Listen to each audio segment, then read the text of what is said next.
कुछ ही देर में ये बैठक शुरू होने जा रही है। राज्यसभा चुनाव के मद्देनजर एनडीए की ये रणनीतिक बैठक बेहद महत्वपूर्ण, जो अब से थोड़ी देर में ही शुरू होने वाली है। डिप्टी सीएम सम्राट चौधरी के सरकारी आवास पर यह बैठक बस अब कुछ ही क्षणों में शुरुआत इसकी हो जाएगी। सभी विधायक और विधान पार्षद इसमें मौजूद रहने वाले हैं और उनके पहुंचने का सिलसिला भी शुरू हो चुका था। संगठन से जुड़े प्रमुख नेताओं को भी इस बैठक में शामिल होने के लिए बुलाया गया है। तो राज्यसभा चुनाव के लिहाज से इसे एक रणनीतिक बैठक के तौर पर देखा जा रहा है, क्योंकि एनडीए के अगर आंकड़ों की बात करें तो 4 सीटों पर जीत तय है और ये उसी के लिए बैठक है। हम लोग पांचों का पांचों सीट जीतने जा रहे हैं। बिल्कुल बैठक महागठबंधन की तरफ से भी हो रही है, उधर से भी दावा किया जा रहा है। देखिए, महागठबंधन की तरफ से कई बैठकें हुई हैं, लेकिन उसमें महागठबंधन के जितने भी घटक दल के विधायक हैं वो भी नहीं पहुंच पा रहे हैं। तो हम लोग तो जीतेंगे, 5 के 5 सीट जीतेंगे। तो मतलब आप लोग के भी संपर्क में है? जरूर हम लोग जीतेंगे, जीत का दावा ऐसे ही हम लोग नहीं कर रहे हैं। अच्छा, आज भावुक थी वहाँ पूर्णिया में जब नीतीश कुमार सभा पे आए तो आप भाषण देते हुए भावुक हो गए? नहीं, देखिए, ये तो स्वाभाविक है। हम लोग 94-95 से माननीय मुख्यमंत्री जी के संघर्ष काल में उनके नेतृत्व में, कुशल नेतृत्व में हम सब लोगों को सौभाग्य प्राप्त हुआ। ऐसे नेतृत्व के साथ काम करने का लंबे अरसे से मौका मिला और साथ ही साथ बिहार के लिए जो काम किए हैं, आधी आबादी के लिए जो काम किए हैं, ये तो स्वाभाविक है, भावुक क्षण हम लोगों के लिए है। बिल्कुल, आज बैठक में मतलब रणनीति बन जाएगी? एकदम रणनीति पहले से है, ये औपचारिकता है। तो देखिए विवाह, रणनीति लेसी सिंह है, बिहार सरकार के वरिष्ठ मंत्री, और लगातार उनका दावा है कि मनोज जी क्या लग रहा है आज सब रणनीति बन जाएगी? आनंद, चूंकि आप वहाँ पर मौजूद हैं। तो एक तरह से औपचारिकता मीटिंग है और सभी लोग को बुलाया गया है और हम लोग को खुशी है। उप मुख्यमंत्री जी बुलाए हैं और 5 सीट हम लोग जीतेंगे, कहीं कोई इसमें दिक्कत नहीं है। पहले से हम लोग का सब कुछ सेट है। हम लोग को कैसे चुनाव में भाग लेना है इस पर भी आज डिस्कशन होगा। बैठक उधर भी हो रहा है और वो बैठक हमेशा से फेल हुआ है, इस बार भी फेल होगा। उनका कोई बैठक काम नहीं आएगा। देखिए विवाह, कोमल सिंह है। कोमल जी, आज बैठक एनडीए के कितना महत्वपूर्ण है, चूंकि बैठक उधर भी हो रही है? जी बिल्कुल, बैठक है। अब तो बैठक में जाके पता चलेगा किस विषय पे बैठक है। हम लोग को बैठक में बुलाया गया तो हम सभी विधायक लोग आए हैं। नहीं, बैठक महागठबंधन की तरफ से भी हो रहा है, उधर दावा किया जाए कि राज्यसभा में उनके उम्मीदवार की जीत होगी। अरे, उनका दावा तो बहुत बड़ा बिहार विधानसभा चुनाव में भी था, लेकिन परिणाम सबके सामने है, तो उनकी खोखले दावों का कोई माने नहीं रहता। आप लोग लगता है आसानी से निकल जाएगा? बिल्कुल, इसमें कोई बट नहीं है। 100% हम लोग। फिर भी उधर से दावा किया जा रहा है?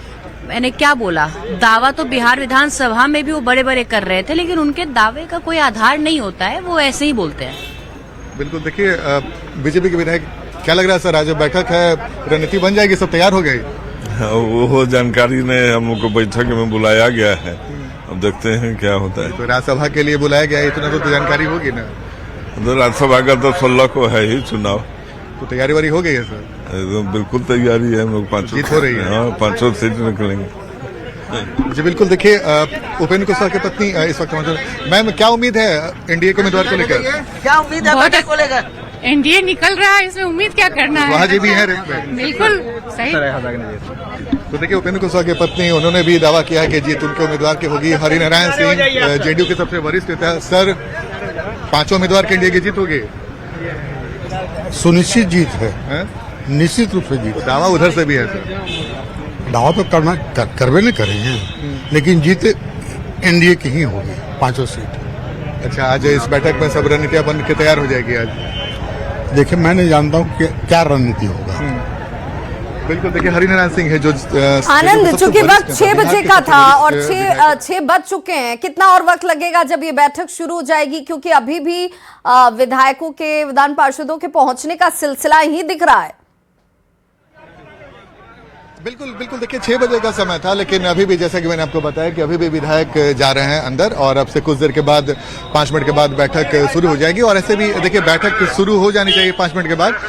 कई बार हम लोगों ने देखा है बैठक होने के बाद भी विधायक आते रहते हैं, तो इस बार भी जो विधायक हैं आने का आनंद, आप नजर बना के रखिए, क्योंकि इस बैठक में वो रणनीति बन रही है जिससे राज्यसभा चुनाव में कैसे वो 5वीं सीट निकाल ली जाए, इसके लिए बैठक बेहद महत्वपूर्ण है। हालांकि दावे दोनों तरफ से किए जा रहे हैं। और अब बात मुख्यमंत्री नीतीश कुमार की समृद्धि यात्रा की। मुख्यमंत्री नीतीश कुमार ने आज पूर्णिया को एक बड़ी सौगात दी। समृद्धि यात्रा के तीसरे दिन पूर्णिया पहुंचे सीएम नीतीश कुमार ने यहां पर 485 करोड़ की योजनाओं का शिलान्यास और उद्घाटन किया, जिसमें कई बड़ी परियोजनाएं भी शामिल हैं। इस मौके पर मुख्यमंत्री ने जीविका दीदियों से संवाद किया, उनके स्टॉल का जायजा लिया और जनसभा को संबोधित करते नजर आए। मुख्यमंत्री ने एक बार फिर कहा कि 2030 तक बिहार सरकार 1 करोड़ नौकरी और रोजगार का लक्ष्य पूरा कर लेगी।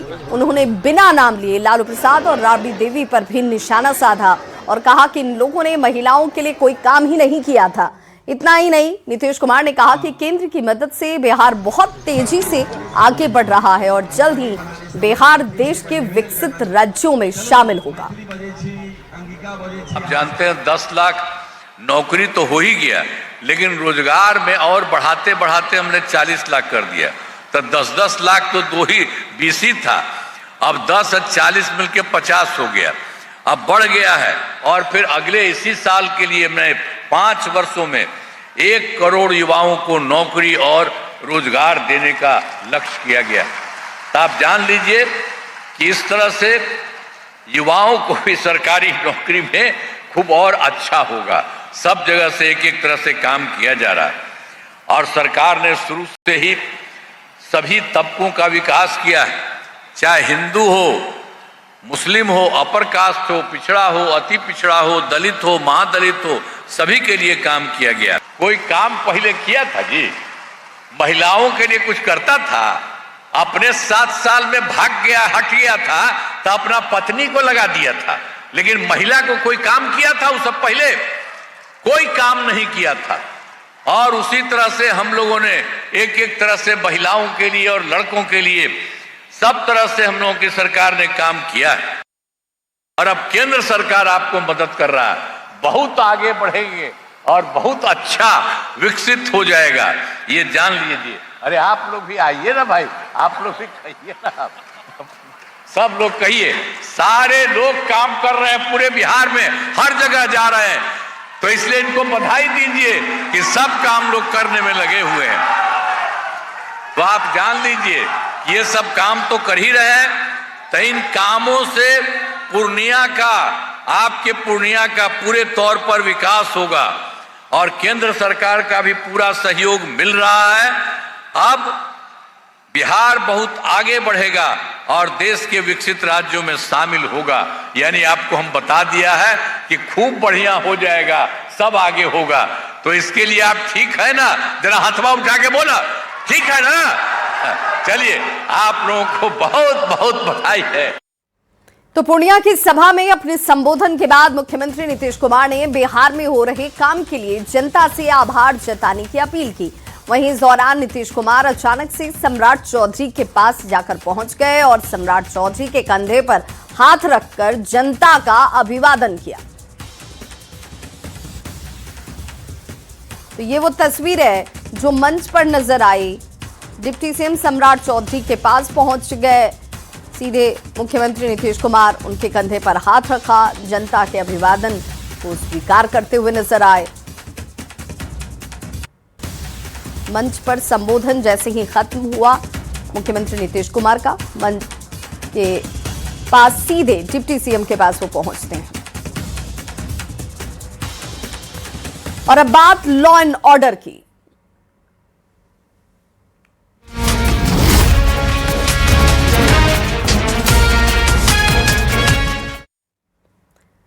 बड़ी खबर छपरा से, जहां पर 2 लोगों की संदिग्ध मौत हो गई। पानापुर के धेनुकी में धर्मेंद्र राय की संदिग्ध मौत हुई है। परिवार वालों ने कहा कि एक शादी में शराब पीने के बाद तबीयत बिगड़ी और इलाज के दौरान मौत हो जाती है। जिला प्रशासन ने हालांकि शव को पोस्टमार्टम के लिए भेजा है। प्रशासन इस मामले की जांच की बात कह रहा है। कल मशरक में भी संदिग्ध मौत हुई थी और पुलिस ने बीमारी से मौत की बात कही थी, लेकिन मशरक के बाद पानापुर में 4 लोगों की तबीयत का खराब होना और अब 2 लोगों की मौत की खबर, जिसमें एक शख्स की मौत की पुष्टि प्रशासन ने की है। वहीं डीएम वैभव श्रीवास्तव ने कहा कि पानापुर के धुनकी में एक व्यक्ति की मौत की सूचना मिली है, जिसके बाद प्रशासन अब जांच कर रहा है। जिला प्रशासन इस मामले को लेकर गंभीर है और प्रभावित इलाके में प्रशासनिक अधिकारी लगातार कैंप कर रहे हैं।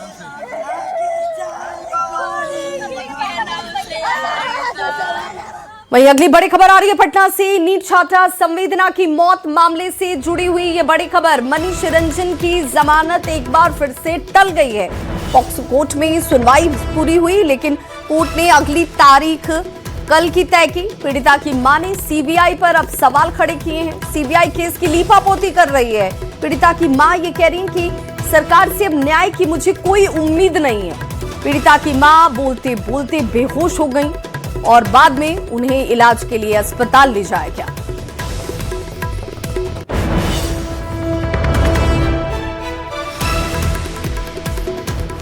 वहीं बेतिया से बड़ी खबर। कॉलेज परिसर के तालाब में अधेड़ के शव को बरामद किया गया। भदई पासवान के रूप में इस मृतक शख्स की पहचान हुई है। मौके पर पहुंची है फिलहाल पुलिस और एफएसएल की टीम और मौत के पीछे की वजहों को तलाशने में जुट गई।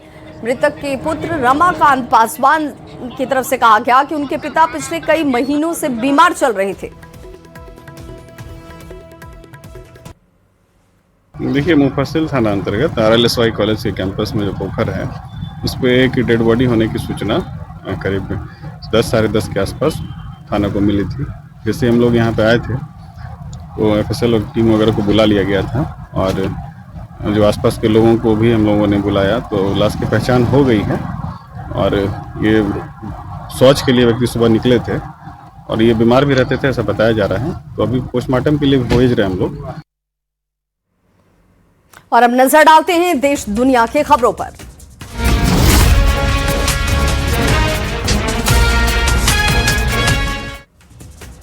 और बहरीन पर ईरान की तरफ से एक बार फिर से मिसाइलों को दागा गया। बहरीन में मिसाइल हमले का सायरन बजते हुए हर तरफ सुनाई दिया। बीती रात भी बहरीन पर ऐसे ही मिसाइल हमले हुए थे। एयरपोर्ट के पास ईरान ने हमला किया था। हमले में ऑयल फैसिलिटी तबाह कर दी गई थी और बहरीन पर एक बार फिर से ईरान ने मिसाइलों से जोरदार हमला किया है।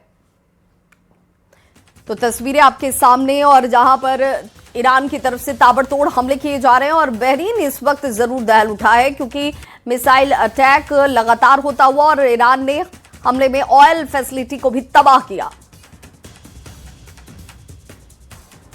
तो अमेरिका का ईरान पर खतरनाक हमला एक बार फिर से देखने को मिला। ईरान के परमाणु ठिकानों पर हमले का दावा किया गया अमेरिका की तरफ से।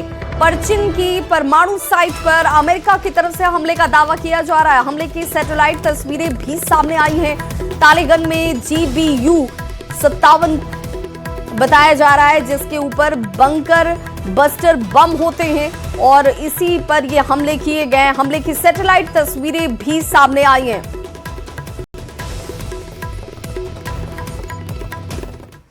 धुरंधर 2 की एडवांस बुकिंग में धमाल देखने को मिल रहा है। 4 लाख से ज्यादा टिकट अब तक बिक चुके हैं। 19 मार्च 2026 को रिलीज हो रही है फिल्म और पहले पार्ट के ओपनिंग वीकेंड को भी इसने पीछे छोड़ दिया है। भारत में 24 करोड़ से ज्यादा की बुकिंग अब तक नजर आ रही है, जो मनोरंजन जगत से ये बड़ी खबर है।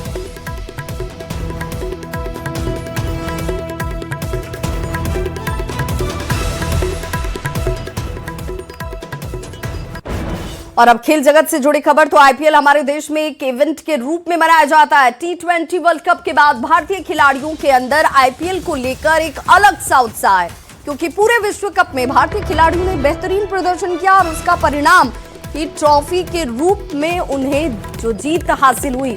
अब बारी है आईपीएल की और ये आईपीएल का 19वां सीजन है जिसके लिए खिलाड़ियों ने मैदान में पसीना बहाना अभी से शुरू कर दिया। आईपीएल 2026 का पहला शेड्यूल जारी हो चुका है और उसी को लेकर ये खिलाड़ी जो हैं वो लगातार पसीना बहा रहे हैं और चर्चा कर रहे हैं। आईपीएल 2026 का पहला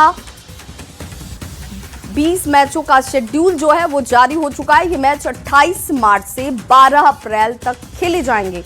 बीसीसीआई ने सिर्फ शुरुआती फेज के शेड्यूल को फिलहाल जारी किया है क्योंकि कुछ राज्यों में विधानसभा के चुनाव भी हैं और इसीलिए पूरा शेड्यूल जारी नहीं किया गया।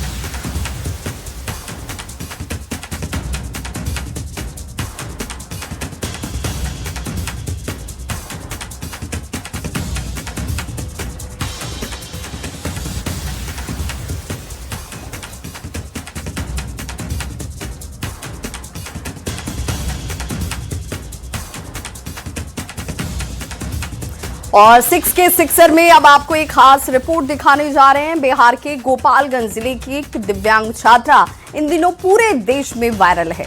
दोनों पैरों से दिव्यांग होने के बावजूद पढ़ाई के लिए उसका संघर्ष लोगों के दिलों को छू रहा है। 16 साल की छात्रा सोनी कुमारी रोजाना करीब 2 किलोमीटर का सफर तय कर अपने स्कूल पहुंचती है।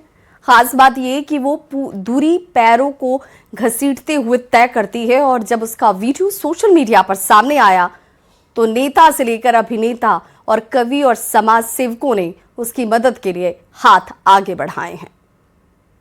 दिव्यांग सोनी के जज्बे को सलाम।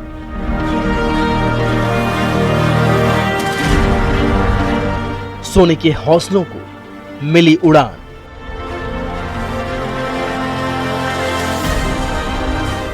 पढ़ाई का ऐसा जुनून, पूरे होंगे सपने।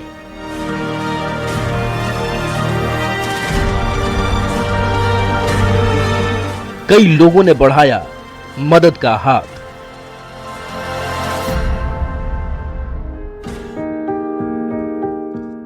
कहते हैं हौसला और हिम्मत हो हर मंजिल आसान हो जाती है। गोपालगंज के भोरे प्रखंड के रामनगर हसेपुर गांव की सोनी कुमारी के तमाम तंगी और संघर्ष के बावजूद पढ़ने के जुनून को आज पूरा देश सलाम कर रहा है। दिव्यांग होने के बावजूद जिस तरह से उनका घिसटकर स्कूल जाते हुए वीडियो सोशल मीडिया पर वायरल हुआ, उसने नेता से लेकर अभिनेता, कवि और समाज सेवकों का भी ध्यान अपनी ओर खींच लिया।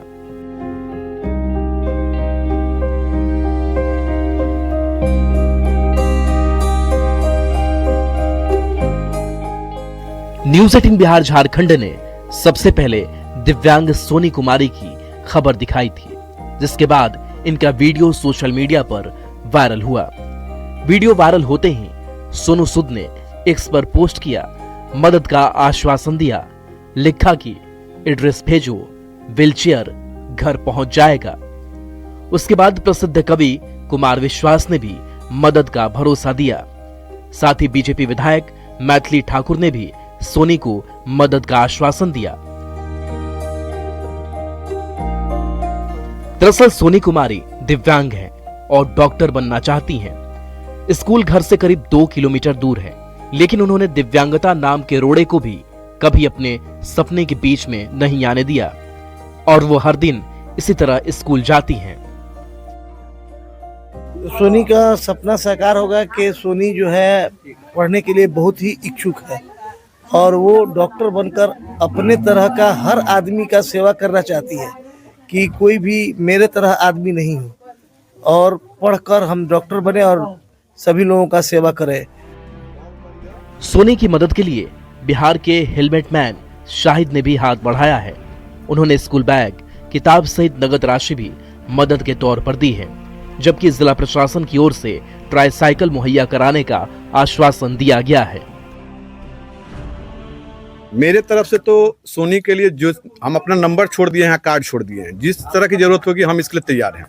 हमारे तरफ से कोई भी दिक्कत होगा हम इसको तैयार हैं। कुछ भी अभी बोले भी हैं कि 1 सप्ताह 10 दिन में इसको ट्राईसाइकिल नहीं मिलता है प्रशासन द्वारा, हम इसको पहले ट्राईसाइकिल देंगे, पहले स्कूल जाने की आदत में आए और जब स्कूल आने जाने लगेगी तो सुविधा जहां तक है धीरे धीरे सरकारी सुविधा एक से एक चल रही है, मिलेगी ही, नहीं मिलेगी तो हम हैं, हम इसको सपोर्ट करेंगे। न्यूज़ 18 की टीम भी सोनी के घर पहुंची तो पता चला कि सोनी के घर की आर्थिक हालत ठीक नहीं है। पिता की पहले ही मौत हो चुकी है। सोनी ने बताया कि मूलभूत सुविधाओं की भी कमी है। पीने का पानी भी दूसरों के यहां से लाना पड़ता है। घर में शौचालय तक नहीं है। दिव्यांगता पेंशन भी नहीं मिलता है। गरीबी भले ही हो इनके परिवार में, लेकिन शिक्षा के प्रति सोनी के हौसले बुलंद है और उन बच्चों के लिए सोनी मिसाल है जो संसाधन होने के बावजूद अपनी अच्छी पढ़ाई और शिक्षा ग्रहण नहीं कर पाते हैं। ऐसे में सोनी संसाधन नहीं रहने के बावजूद पढ़ना चाहती है, डॉक्टर बनना चाहती है। गांव के सरकारी स्कूल में बेहतर शिक्षा नहीं मिलने के कारण वो 2 किलोमीटर दूर प्राइवेट स्कूल में पढ़ने जाती है ताकि डॉक्टर बनने का उसका सपना पूरा हो सके। पढ़कर क्या बनना चाहती हो? डॉक्टर। डॉक्टर। अभी सोनी को क्या जरूरत है? अभी सोनी को सरकार से, प्रशासन से क्या चाहिए, क्या चीज की जरूरत है? पैसा अच्छे माहौल मिल सके, अच्छा विद्यालय मिल सके और स्कूल जाने के लिए ट्राई साइकिल मिल सके। यस। क्या पढ़कर सोनी क्या बनना चाहती है? डॉक्टर। क्यों डॉक्टर बनना चाहती है? लोग की सेवा करना, लोगों की सेवा कर सके। सोनी की मां ने बताया कि उनके घर में ना तो चापाकल है, ना ही सामाजिक सुरक्षा की तरह पेंशन मिलता है। किसी तरह से वो अपनी बेटी को पढ़ा रही हैं ताकि उसका सपना पूरा हो सके। मजदूरी करके मजदूरी करके पढ़ाती है। क्या चाहते हैं सरकार और प्रशासन से? सोनी को क्या चाहिए? सोनी के ही का जे पढ़ अपन ध्यान में लाग रहा, नौकरी के चाहता नहीं है। तो सोनी को पढ़ाई कराते हैं? हाँ। तो कैसे पढ़ाई करते हैं? कुछ काम हम करते हैं? घर परिवार कैसे चलता है? 100 रुपये से खेतों में सोनी करके? हाँ, मजदूरी करके। कितना मजदूरी मिल जाता है प्रति? मिलेला 50-60 रुपये। सोनी का पढ़ाई के प्रति जुनून और हौसले की हर तरफ सराहना हो रही है। बॉलीवुड से लेकर नेता और सामाजिक कार्यकर्ताओं ने मदद का हाथ बढ़ाया है, जिससे सोनी की जिंदगी में भी उम्मीद की किरण जगी है। सोनी को उम्मीद है कि अब उसके भी सपने पूरे हो सकते हैं और वो भी खुले आसमान में पंख फैलाकर उड़ सकती है। गोपालगंज से न्यूज़ 18 के लिए गोविंद कुमार की रिपोर्ट।